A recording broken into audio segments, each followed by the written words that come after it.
Certo, pessoal, então sejam todas e todo, todos, tem dois guris hoje, bem-vindos a mais um dia desse nosso curso de Mulheres na Ciência ao Longo da História, ministrado por mim, Isabel Flores, e pelo meu colega Gabriel Serafim. Essa é, então, a nossa quarta aula, lembrando que nós vamos ter 6 aulas, então, na próxima semana e na outra, e daí acaba. E a aula de hoje, no caso, como foi divulgada lá no grupo, ela vai ser sobre alquimia, química e sobre duas personagens, uma chamada Isabella Cortese e outra Caterina Sforza. Nós gostaríamos de agradecer, como sempre, as gurias do Pampa nas Exatas, na figura da professora Márcia, que tem nos ajudado na divulgação, com alguns materiais também para a construção desse curso. Muito obrigada. E também ao Virtu, que é o grupo de História Medieval Renascentista, do qual eu e o Gabriel fazemos parte, e por onde nós vamos, então, mandar fazer os certificados para vocês. Lembrando que mais para o final da aula nós temos a lista de presença e podem abrir o microfone se eu me esquecer, porque como eu que acabo enviando o link, às vezes eu estou muito empolgada ali falando dessas mulheres e acabo me esquecendo, então podem abrir o microfone para me avisar se eu estiver me esquecendo de enviar o link da presença. E que o certificado de vocês ele vai sair conforme a quantidade de vezes que vocês aparecem por aqui. Cada aula é de 2 horas, então o certificado de vocês não tem presença mínima nem nada. E, mais uma vez, pedindo, por favor, para que vocês preencham o certificado com o nome completo de vocês, porque isso é essencial para contabilizar todas as horas que vocês participaram e também para ter um certificado que vai valer de alguma coisa para vocês no futuro, caso vocês queiram utilizar ele. Agora eu vou passar, então, a palavra para o Gabriel. Bom dia a todos, pessoal. Vamos lá começar, então, o nosso mini curso aqui sobre Mulheres na História da Ciência. E hoje nós vamos falar sobre Renascimento e alquimia, né? Que são duas coisas aí que eu e a Isabel, a gente acaba estudando bastante, né? Porque tá ali nas nossas áreas de estudo. Mas, então, só para a gente retomar aqui, né? E nos localizarmos no tempo, quando a gente fala de Renascimento, a gente está falando mais ou menos de que época, né? E aí tem uma discussão muito grande na academia que a gente não vai entrar aqui, se Renascimento é um período, é um movimento, é alguma outra coisa. Não vamos entrar nessa discussão, vamos tratar aqui, na verdade, como uma espécie de... as duas coisas, né? É um período, é um movimento, tem coisas acontecendo, né? Quando a gente fala de Renascimento, é isso que a gente só precisa saber. Quando a gente fala de Renascimento, a gente está falando ali mais ou menos do fim da Idade Média, que a gente chama de Idade Média, e início, né, do que a gente considera de Idade Moderna. Então a gente está falando ali do período de 1400 a 1600, basicamente é esse recorte ali, né, quando a gente fala de Renascimento. Então, né, inclusive aqui na nossa escala temporal não tem Renascimento escrito, né, porque Renascimento é um conceito assim mais complexo, ele não é uma separação temporal, né? Assim, igual a Idade Média, Idade Moderna e tal. Então, só para a gente, né, se localizar ali no tempo. Pode passar, Isabel. Quando a gente fala de Renascimento, imagino que na cabeça de vocês acabam vindo assim várias coisas, né? Então, eu coloquei algumas imagens aqui das principais coisas que geralmente as pessoas pensam relacionadas ao Renascimento. Provavelmente vocês devem ter pensado no Leonardo da Vinci, na Mona Lisa, no Davi do Michelangelo, né? Ou seja, obras de arte ali do período, porque foi um período assim de muita produção artística, né? Uma produção artística que é até hoje muito reverenciada, lembrada e tal, muito diferente do que já estava se fazendo. Então, acaba que as obras de artes assim, elas se destacam, né? Quando a gente fala de Renascimento. Mas a gente tem ali a figura do Maquiavel, que eu coloquei também. Tem várias outras figuras e várias outras coisas que estão relacionadas com esse período. Inclusive, né, a gente acaba não falando muito, né, o senso comum acaba não falando muito, mas o Renascimento é um período que é muito violento, né? Tem muita guerra acontecendo, muita guerra entre famílias, né, vendetas, né, que se chama. Então, muitos assassinatos, o crescimento da violência é muito grande, principalmente nas regiões ali onde hoje, né, fica a Itália.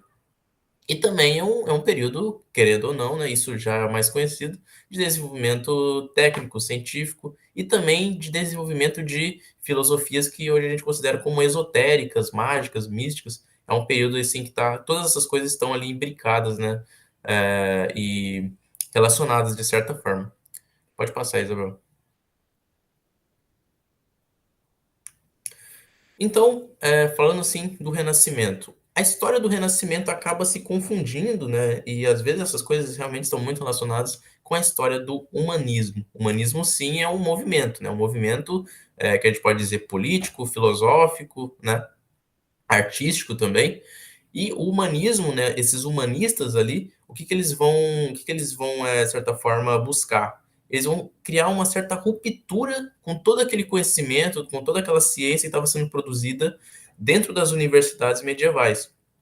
Lembrando na última aula, né, que a universidade ela surge na Idade Média, entre os séculos 12 e 13 ali, e dentro dessas universidades nós temos ali a escolástica, né? A escolástica é a grande linha de pensamento que vai guiar ali toda a ciência, toda a filosofia, enfim, da Idade Média. E os humanistas vão criar uma ruptura, né? Uma ruptura com a escolástica. Eles vão criticar a escolástica. O humanismo, então, vai ser um movimento filosófico político, artístico, que vai surgir, de certa forma, fora dessas universidades, né? Fora desses centros de pensamento e vai começar a criticar o conhecimento produzido ali dentro e, de certa forma, depois, né, com o passar do tempo, eles vão cada vez mais tomar os espaços, né, e adentrar nas universidades e tal. E a principal crítica que os humanistas vão fazer é justamente criticar que o conhecimento produzido nas universidades medievais ele era muito especulativo, ele era muito ligado ali à especulação filosófica, às ideias e tal, e não tinha nada muito prático que saía dali. Então, os humanistas vão buscar valorizar cada vez mais um conhecimento prático em vez desse conhecimento especulativo, filosófico, muito teológico também, né? Que era produzido ali nas universidades medievais. Pode passar, por favor, Isabel. Mas como é que funcionava, né, as universidades medievais? Se você, hoje lá, se você tivesse na Idade Média e entrasse numa universidade, o que que você ia aprender exatamente? Bom, existia um currículo básico, assim, de certa forma, né, chamado Trivium. Trivium, então, era esse currículo básico que seriam as primeiras coisas que a pessoa aprendia, que é a lógica, a gramática e a retórica, né? São essas três artes liberais, né? Os termos da época. Inclusive, a palavra trivial vem daí, né? Ou seja, aquela coisa que é banal, todo mundo, teoricamente, deveria saber, sabe? É como se fosse, sei lá, saber inglês hoje, sabe? Todo mundo deveria saber. Então, é, acaba que sendo assim uma coisa trivial e tal. Então o trivium, né, são essas três artes assim que a pessoa precisa saber, a primeira coisa que a pessoa aprendia.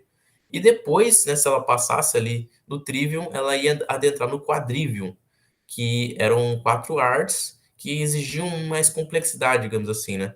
Tem a ver também com os números, a matemática, a música, a astronomia e geometria. Então, esse era o currículo básico assim do ensino das universidades. Depois disso, a pessoa ia, né, para uma área mais específica. Então, ela ia virar teólogo, ela ia se especializar no direito, enfim, né, a pessoa ia para alguma dessas áreas. O Petrarca, e quem é Petrarca? Petrarca é um poeta, né, também a gente pode chamar de filósofo e tal, e ele vai, de certa forma, ser um dos primeiros, assim, a se chamar de humanista, né? Vai ser um dos primeiros, a ser considerado os primeiros humanistas, de certa forma. E ele vai começar a criticar essas universidades medievais. Ele vai falar, por exemplo, que o trivium, né, essas artes mais básicas, era muito mais importante do que esse quadrivium, que mexia com número e tal, mas no final das contas não servia assim para a prática da vida. Era muito mais importante na visão do Petrarca você saber ler bem, falar bem, escrever bem, né, para a vida normal, do que ficar fazendo cálculos de astronomia e essa coisa, aprender geometria, essas coisas. Isso aí não servia para a vida prática. E o Petrarca e esses humanistas, então, eles vão cada vez mais se preocupar com esse conhecimento que deve ser, assim, prático, né? O conhecimento que é humano. Por isso humanismo, né? O conhecimento que é humano. E não esse conhecimento que é divino, quase, né? Que era muito ali praticado nessa ciência medieval, né, que tinha a ver com essa magia, que magia não, com essa matemática, com essa geometria. E aí vocês podem lembrar das últimas aulas, quando a gente falou de platonismo, né? E o platonismo ele dava muita ênfase para a matemática, por quê? Porque a matemática ela estava, na visão deles, num plano superior, né, do que as outras ciências, porque ela mexia com coisas perfeitas, imutáveis, eternas e tal. Então, os medievais vão querendo ou não, carregar um pouco disso, né? E o Petrarca vai criticar isso, ele vai falar que não, isso aí não tem nada a ver, a gente precisa, o conhecimento, né, a ciência produzida, digamos assim, nessas universidades, ela precisa ser usada para as coisas práticas da vida, né? E não para especulações filosóficas que não levam a lugar nenhum. Os humanistas, por exemplo, vão criticar muito a especulação teológica da escolástica, né? E realmente, assim, quando a gente vê, tipo, as pessoas falando hoje, né, sobre o que eles pensavam dentro dessas universidades, dá para entender por que os humanistas tinham tanta raiva, digamos assim, né, do que acontecia lá dentro. Porque um dos grandes debates, assim, que acontecia dentro das universidades medievais era o seguinte: quantos anjos cabe dentro da ponta de um alfinete, né? Esse era um grande debate. É claro, a gente não pode ser injusto com os medievais, porque quando eles estavam falando disso, o que eles estavam querendo dizer exatamente, né? Quando eles falam anjo, eles estão, na verdade, dizendo... Porque anjo, na época, ele era considerado... Não era um ser material, né? Era considerado pensamento, né? Eram feitos de pensamento, seres de pensamento, digamos assim. Era pensamento puro, né?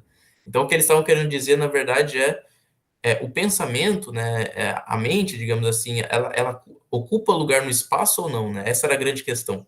Mas para o Petrarca e para os humanistas, essas discussões não levavam a lugar nenhum, sabe? Ele simplesmente não tinha nenhum fundamento prático essas discussões. Então, por isso que os humanistas vão cada vez mais criticar a escolástica e buscar por um conhecimento mais prático. Pode passar, Isabel.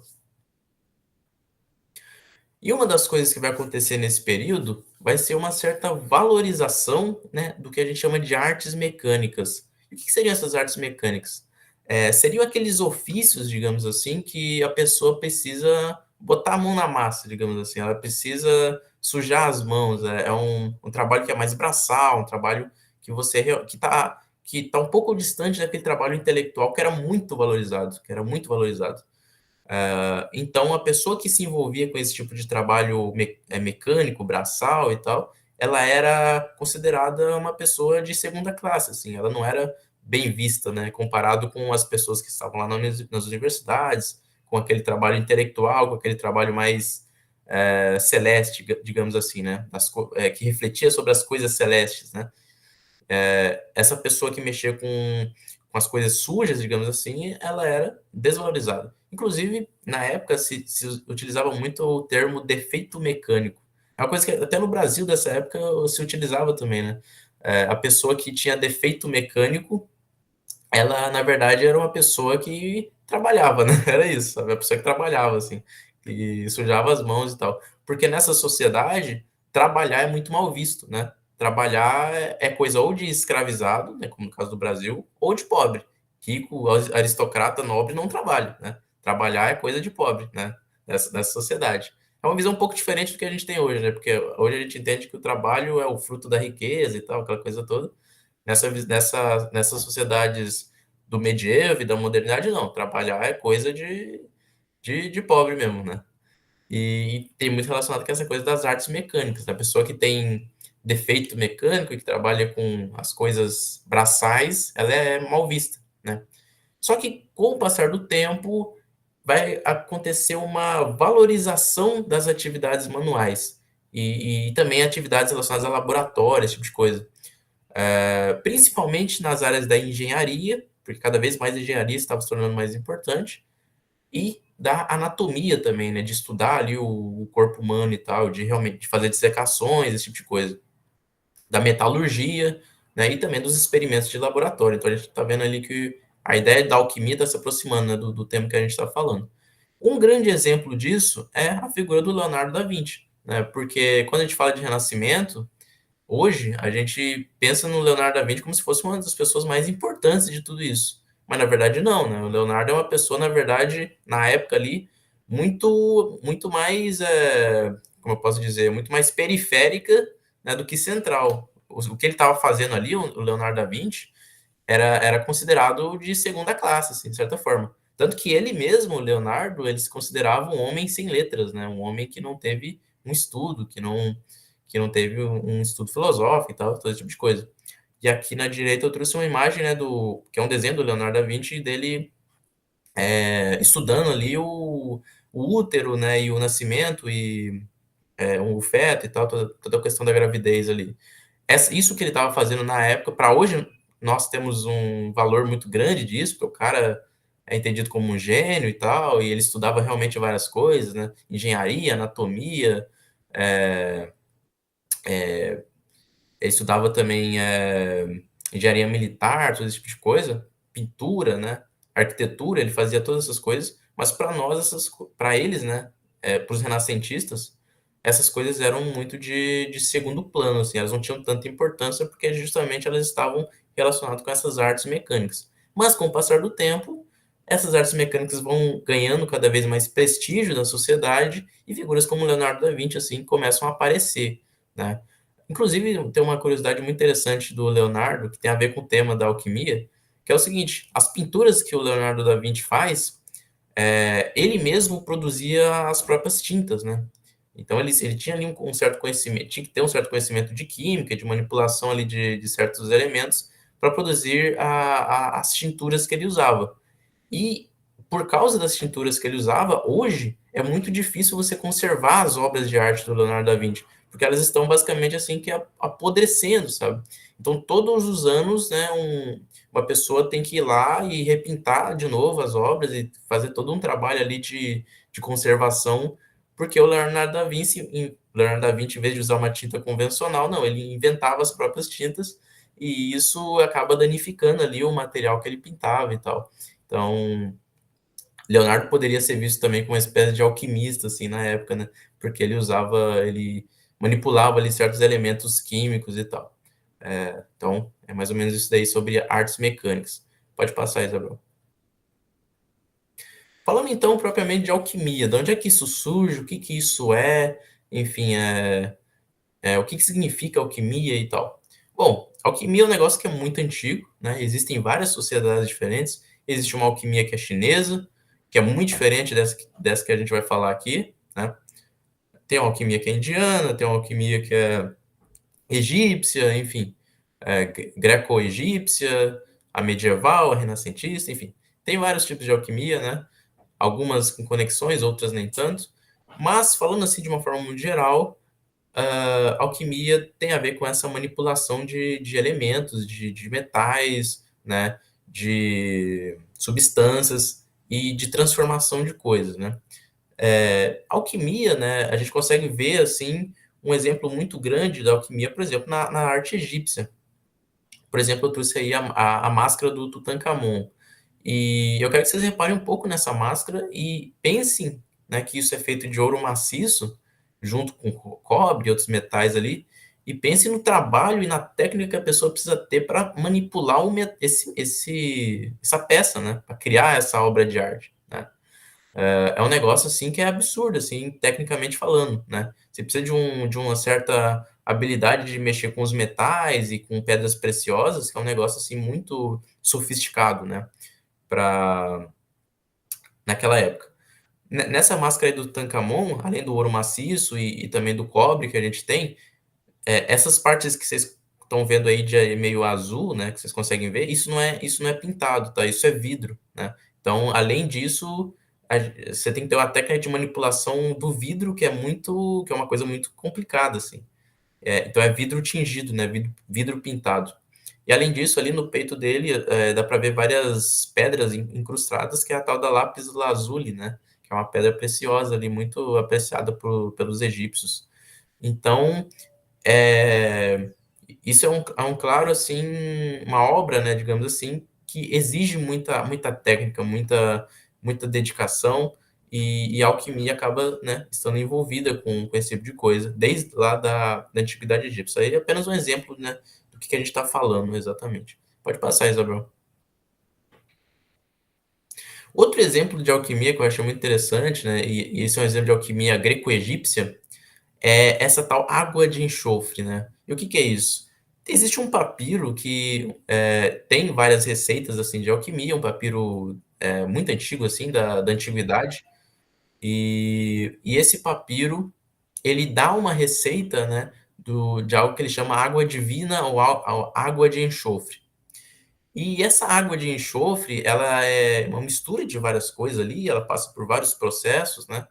E um dos elementos que ela tem é enxofre, evidentemente, né? E urina, né? Urina de um jovem, inclusive, é bem específico, assim. E, enfim, essas coisas são misturadas, são passadas por processos químicos e tal, e ela se transforma aí nessa tal água de enxofre, que é uma espécie quando você pega. Vocês conseguem ver a água de enxofre aí na esquerda, né? Esse líquido meio amarelo aí. E quando você pega uma coisa de prata, como por exemplo essa barra de prata aí que vocês estão vendo à direita, e mergulha nessa água de enxofre, essa prata ela é tingida e ela começa a reluzir como se fosse ouro, né? Então, era uma forma ali de transformar, entre muitas aspas, prata em ouro. E claro que isso era muito usado para, né, falsificar moedas, né, moedas de prata, os caras pintavam, faziam isso daí, colocavam lá e transformavam, entre muitas aspas, em moedas de ouro, né? Então isso era muito usado assim para falsificar metais, para falsificar moedas, né? E então, era um conhecimento assim que acaba que também dá, de certa forma, a fama para o alquimista de trambiqueiro, sabe? O alquimista vai ter essa fama de trambiqueiro assim por muito tempo. Inclusive, vai ser por isso que a alquimia vai ser perseguida, né? Vai ser proibida em vários lugares, porque realmente existiam essas várias técnicas aí de fazer transformar, entre muitas aspas, né, metais menos preciosos em ouro, mas na verdade os caras estavam fazendo falsificando dinheiro, falsificando, né, metais e tal. Então isso daí também vai ser muito presente aí na história da alquimia. Pode passar, Isabel. Uma curiosidade é que geralmente as fontes elas chamam, a gente brinca que é trambiqueiro, mas eles usam a palavra charlatão. Então os alquimistas eles começam a ser comparados com bruxas, que seriam pessoas que teriam um poder que não é verdadeiro, então eles são charlatões. E é legal isso da proibição da alquimia, porque tem uma grande disputa religiosa ali no meio. Se eu não me engano, a ordem beneditina ela é contra a alquimia, e a ordem beneditina ela tem uma rixa com os franciscanos, e tem muitos alquimistas franciscanos. Tu vai ver, assim, das coisas que eu fui lendo ao longo do tempo, acho que tem, tipo assim, uns 3, 5 alquimistas que são bem famosos e que eram da ordem franciscana. Pois é, tem essas disputas internas da igreja também, né? É, mas assim, falando dessa alquimia mais renascentista, mais do medievo para a modernidade, né? Nós temos ali coisas que são muito características desse tipo de coisa. Primeiro, é que a alquimia, de certa forma, está muito relacionada ao hermetismo. E o que é hermetismo? Hermetismo, a gente pode dizer que é uma espécie de filosofia, né? Uma espécie de religião também, filosofia barra religião, que surge lá no Egito, né? No Egito romano, a gente pode dizer, ali no século I, por ali. E, e basicamente ele tem, muito a grosso modo, né, resumindo muito a grosso modo, tem assim na sua base a ideia de que tudo está conectado, de certa forma. E tudo está conectado em relações de simpatia e antipatia. Então os astros estão conectados com os metais, que estão conectados com o corpo humano, né, parte do corpo humano, que estão conectados com certas plantas, que estão conectados com certos animais, enfim, as coisas estão todas conectadas, todas estão relacionadas. Então, de certa forma, e se eu, por exemplo, manipular certas coisas aqui, eu consigo atingir os astros, né? Lá no céu, porque as coisas estão ligadas uma com as outras. E vice-versa, né? Os astros conseguem influenciar as coisas aqui na Terra. Essa ideia está na base da astrologia, né? E também vai estar na base dessa ideia de alquimia, porque os metais estão conectados com certas coisas, então manipulando os metais eu consigo também manipular certas coisas, né? Eu consigo manipular a natureza a partir dessas relações de simpatia, de antipatia, né? Porque as coisas estão todas conectadas. O que está em cima é como o que está embaixo, né? Essa é o grande mote, digamos assim, do hermetismo. As coisas estão ligadas. Então, na alquimia vai ser carregada dessas ideias. Vamos ter também a ideia da importância do segredo. Na alquimia, os textos alquímicos, eles são escritos propositalmente de forma dúbia. Então, quando você lê, assim, textos alquímicos, você vai ver que é uma linguagem que é muito confusa, que é muito críptica, que é muito simbólica. E isso era feito propositalmente, né? E por vários motivos, assim. O primeiro motivo era, como eu mostrei lá ali no slide anterior, esse conhecimento se ele passasse de certa forma para mãos erradas, assim, ele podia causar muito problema, né? Imagina uma pessoa que ela pode estabilizar a economia do país inteiro, de certa forma, se ela começar a produzir moedas falsas de ouro, né?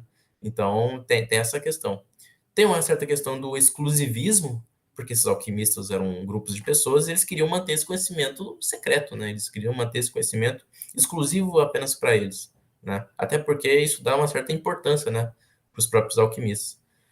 E também tem uma questão relacionada ao próprio misticismo, né, que está imbuído assim em toda essa alquimia, né? E o que eu quero dizer com misticismo? Eu quero dizer que não aquelas coisas que estão escritas ali, elas não são necessariamente entendíveis pela razão. Então, elas estão além da razão, de certa forma. Então, tem uma questão que é mística, religiosa ali por trás daquilo tudo. Aquilo não é entendido apenas com pensamento racional, né? Você precisa ir além disso para compreender exatamente que aquilo está dizendo. E a alquimia também está, de certa forma, imbuída de um caráter que é experimental, de realmente manipular os elementos, de ver o que acontece e tal. E esse caráter experimental e essa alquimia, né, ela pode ser, às vezes, muito prática, realmente. Então, eu quero, sei lá, fundir tal metal de tal forma, eu quero produzir tal elixir para tal coisa, uma coisa, ou seja, para fins muito práticos, ou para fins que são, a gente pode dizer, místicos, assim, né? É, eu quero me unir a Deus, eu quero, enfim, no meio desse processo, o que eu estou fazendo, eu vou entrar em um certo transe e tal, eu vou me unir, de certa forma, a Deus, eu vou me aperfeiçoar, nessa produção aqui que eu estou fazendo. Ou, às vezes, acho que na maior parte das vezes, as duas coisas ao mesmo tempo, né? Então, tem esse fim prático e esse fim que é místico ao mesmo tempo. Então, ao mesmo tempo que eu estou produzindo ali tal coisa, o processo de produzir aquilo é, me causa ali efeitos que são místicos também. Pode passar, Isabel. Então, na alquimia, a gente vai ter essa ideia clássica, né, de transformação dos elementos, né? Se a gente pode dizer que uma palavra que talvez resuma a alquimia seja transformação, né, ou transmutação, né, das coisas, a transformação de uma coisa em outra. Então, nós vamos ter essa ideia básica aí de transformar chumbo em ouro. Nós temos também a ideia da busca pela pedra filosofal. E o que é a pedra filosofal? Pode ser uma pedra, pode ser uma coisa, pode ser um processo, pode ser, enfim, qualquer coisa assim, que tem essa habilidade de transformar uma coisa em outra. Geralmente, transformar coisas menos perfeitas em coisas mais perfeitas, né? Por isso que é essa ideia do chumbo em ouro. O chumbo é esse metal que não tem muito valor e tal, em um metal que seria o mais perfeito dos metais, né? Que seria o ouro, que é incorruptível. Então, e o ouro ali está imbuído nele várias metáforas, né? Vários simbolismos. Então, o ouro tem a ver com essa perfeição, que esse metal mais evoluído, mais perfeito. O ouro está relacionado com a imortalidade, porque o ouro ele não se corrompe, né? Ele não oxida e tal. Está relacionado com a realeza. Então veja que quando eu falo ouro, não necessariamente eu quero dizer apenas o ouro físico, né, o metal, mas eu também estou me referindo a essas várias outras coisas que estão relacionadas com ouro. E a alquimia é muito disso, ela é muito simbólica, né? Então, quando o texto está lá tá falando, faça tal coisa com ouro, tal, talvez não seja ouro exatamente, ele esteja falando de outra coisa. Ou seja, as duas coisas, ouro e essa outra coisa meio mais mística, mais simbólica e tal. Veja que é uma coisa que é muito complexa, assim, que é muito difícil de dizer exatamente sobre o que é aquilo, né? Então tem essa ideia aí da alquimia, da transformação simultânea do alquimista e de sua obra, né?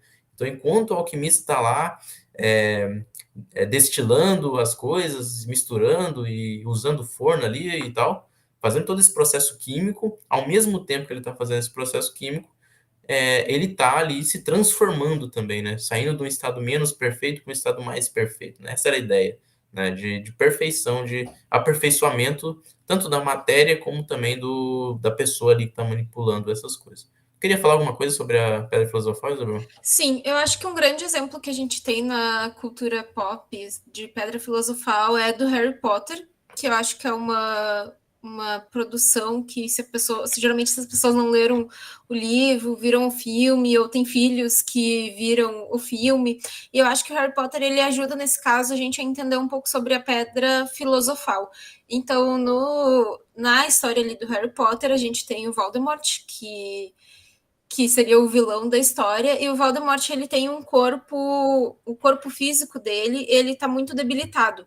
E no primeiro filme, barra livre do Harry Potter, o objetivo do Voldemort é conseguir a pedra filosofal para conseguir restaurar esse corpo dele. Porque a pedra filosofal, além de transformar as coisas em ouro, ela também ela tem vários nomes, na verdade. Você pode encontrá-la como pedra filosofal, às vezes como ouro potável, e como é que é mesmo? Leite de virgens e elixir da vida. Então, acredita-se que a pedra filosofal, além de transformar os metais em ouro, ela também teria esse caráter de trazer a vida eterna. Por isso, elixir da vida, de que curaria a pessoa de todas as doenças possíveis. Então, às vezes, em documentos, a gente também vai achar a pedra filosofal ou o elixir da vida com essa característica mais medicinal, né? De curar todas as doenças, alguns falam, inclusive, em vida eterna, né? Fonte da juventude. E quando o Serafim ele fala nessa questão de transformação simultânea do alquimista em sua obra, a alquimia ela tem uma noção meio que, vamos falar, de etapista, tanto dos metais quanto do próprio alquimista. E daí tem alquimistas que vão falar em 3, 4, 5, 6 fases. Eu acho que para explicar é melhor utilizar 3. Então, para a alquimia, existem 3 fases que podem ser tanto da matéria quanto do próprio alquimista: o nigredo, o albano, se não me engano, agora não. É albedo, perdão. O nigredo, o albedo e o rubedo. Então, o negredo seria a fase negra, a fase em que tu não teria conhecimento, seria uma fase, sei lá, um metal vagabundo, vamos falar assim, se a gente for transformar isso para uma parte material. O albedo, que tu transforma, então, o nigredo em albedo, é a próxima fase.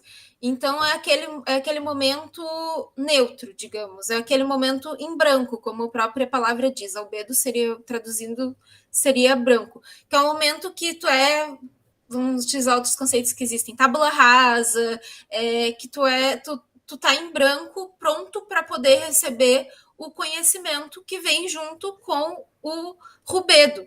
O rubedo, no caso, que seria essa fase vermelha, né? Rubedo, rubi, vermelho. E, inclusive, se vocês verem várias representações da Pedra Filosofal, inclusive em Harry Potter, ela é vermelha. Então, seria esse momento em que tu completou a tua transmutação. Tanto do metal, então ele finalmente chega a ser ouro, ou vai ver tu consegue transformar, chegar na própria pedra filosofal, quanto tu enquanto um alquimista, transmutou, tu atingiu uma espécie de conhecimento mais elevado, porque a transmutação não quer dizer, sei lá, eu vou virar num pombo e sair voando, sabe? Não é uma transformação física, uma transmutação, que é o termo mais certo, na verdade, é transmutação de estado, vamos falar assim, espiritual, vamos falar isso. Então, a alquimia ela é permeada por essas duas questões, tanto essa questão mais prática, né, de transformar os metais em ouro, de atingir a pedra filosofal, o elixir, quanto dessa questão interna do próprio alquimista, que o Serafim falou, que às vezes as duas coisas convivem juntas, às vezes é um ou é outro, enfim, eu só queria fazer esse breve trazer esse breve exemplo, porque eu acho que nos ajuda a entender e talvez resgate essa memória do Harry Potter, que eu sei que tem várias pessoas que gostam, né?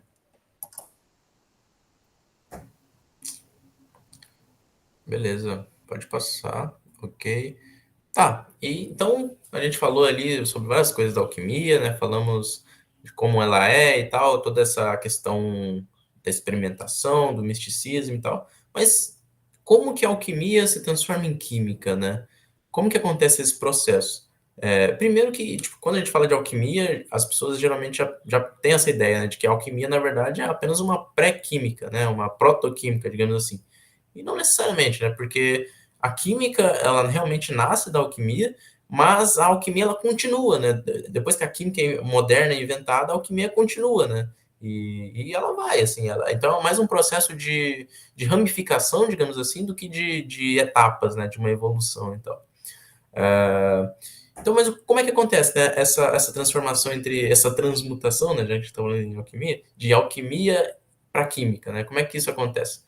Com o passar do tempo, lembra que eu falei que aquelas ideias do trabalho mecânico ele começa a ser cada vez mais valorizado? E aquela ideia também dos humanistas de que o que importa mesmo é o trabalho prático e não essas especulações filosóficas e tal. Então, essas ideias vão ganhando mais força, né? Elas cada vez mais vão ganhando mais força na sociedade. E com o passar do tempo, esse caráter mais experimental da alquimia ela começa a se tornar cada vez mais importante, cada vez maior, né? As pessoas começam a querer mais, praticar mais essa parte, e ela acaba perdendo um pouco toda aquela filosofia hermética, mística, hermética, religiosa, né? Ela acaba ficando muito em segundo plano, né? Cada vez mais, então, as pessoas vão indo para um lado e essa parte mais filosófica e hermética ela vai perdendo força, né, com o passar do tempo. E muitos cientistas ali da época, eles começam a desdenhar, de certa forma, não só da alquimia, né, mas principalmente da alquimia, do que a gente vai chamar também de magia natural e todas essas coisas, devido a essa linguagem obscura que essas coisas tinham. Como a gente viu, né, o texto alquímico, ele é dúbio de propósito, né, justamente para manter aquilo secreto e tal, apenas para as pessoas que são iniciadas naquele conhecimento, e também para, né, proteger aquilo de outras pessoas e para criar uma certa aura assim de exclusividade, de importância e tal. Coisa que o pessoal que começa a desenvolver ali a ciência moderna, eles começam a questionar muito essa ideia, né? Porque para essas pessoas a ciência ela precisa ser clara, é, é, ela precisa ser explícita para todo mundo que pegar um texto científico conseguir ler e entender, né?